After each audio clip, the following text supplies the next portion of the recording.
Well, you get my name, Perry Harness. I was born February the 13th, 1925. If you do a little math, you'll see that's a little over 95 years the Lord has given to me.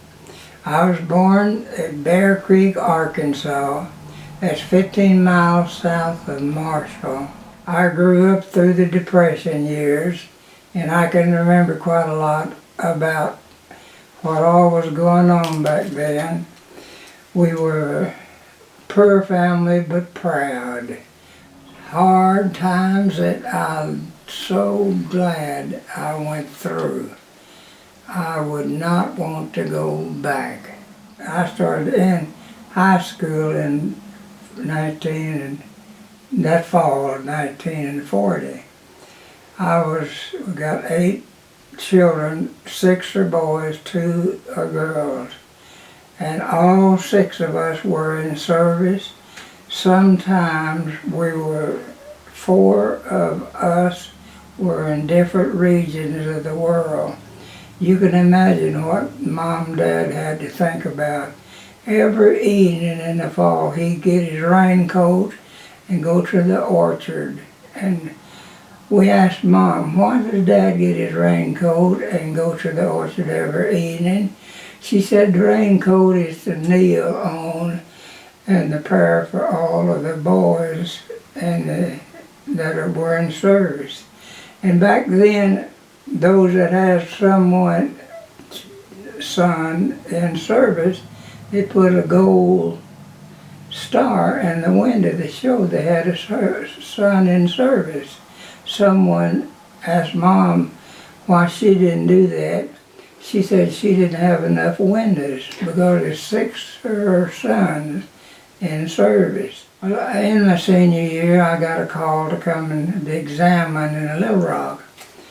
So I went, of course, and there I passed. Of course, they were way down in the war at that time. They were very hungry for new troops. For some was retiring and some didn't make it. And after I was passed for my exam, if I was breathing and warm, they take you because they needed them. When we landed at La Havre, France, very soon they put us on troop trucks. And the troop trucks took us straight to the front line. This is the south border of the Battle of the Bulge. Talk about looking for troops. They had really looking for troops. When they put me on the front line, I told them, listen, I trained in heavy artillery. And they said, well, great. Did you ever shoot an M1 rifle? I said, I certainly have. And they handed me one. So I was a rifleman there for a battle or two. And something happened to our bazooka man. And an 18 or 19-year-old boy wouldn't think much about it. But now with a little age, we know he was shot. It was either killed or wounded. Why would they need a replacement that quick? See, now I know. Then I didn't. And I fought in 2 or 3 different battles, but they gave me the bazooka. A bazooka is a big gun shot from your shoulder, and it's to destroy a pillbox or the tank. The last night that I was there, January the 25th, 1945, I slept in a foxhole, and we covered, after digging the foxhole, we got brush and put in the bottom and on the back of the wet foxhole. The only piece of clothing that we had was 1 extra pair of socks. And the socks, you put one against your bare skin on the shoulder and put your clothing over it. That way both socks are warm and dry. That was the only piece of clothing we had. It snowed all night long. I didn't have a measure, but I guessed about 10 inches.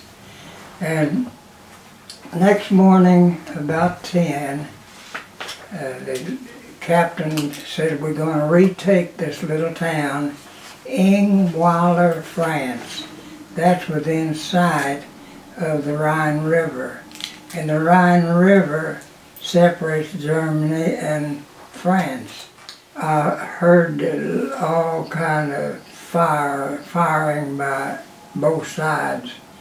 And I got hit in the right knee, and I made the step forward and went down in the snow.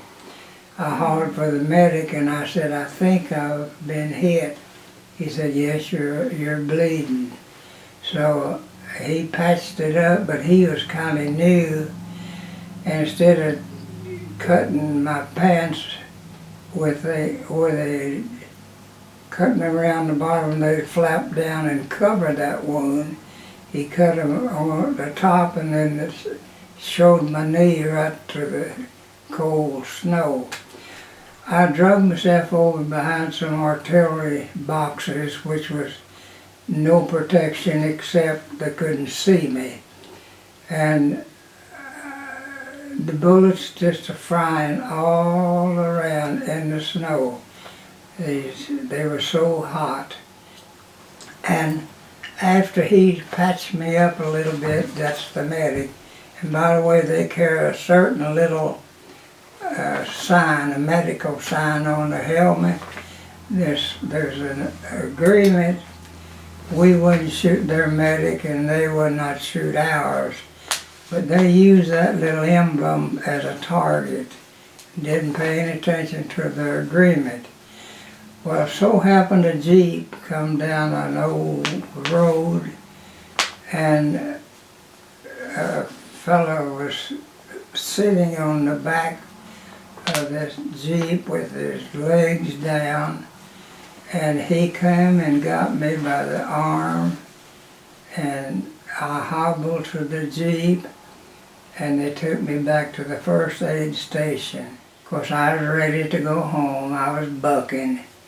And they brought me in and they apologized. Well, Mr. Harness, I'm sorry. Your services cannot be used in the Army now because of your leg. I said, thank God for a bad shooter. I can honor anyone that has been in service, and it is so good if you see a person in a uniform, police or fireman, army. It's just like, it really builds you up. Thank you for your service, because they are in dangerous places. Is there any thoughts you would like to leave for someone that plans to join the military in the future? Right now, it'd be a good thing to be in. There's retirement, you know, after so many years in there. I cost the government a lot of money because I wasn't in there that long. Got myself up there on the front line, got shot, and the government has been great. I have no complaint. I've got glasses from them. I got hearing aids, but I don't wear them because I wear them out. They really help a lot, don't they? Yes, sir. And, well, everything, you know, they medical, you know, so a lot of people complain, but I am very happy with the treatment I have gotten.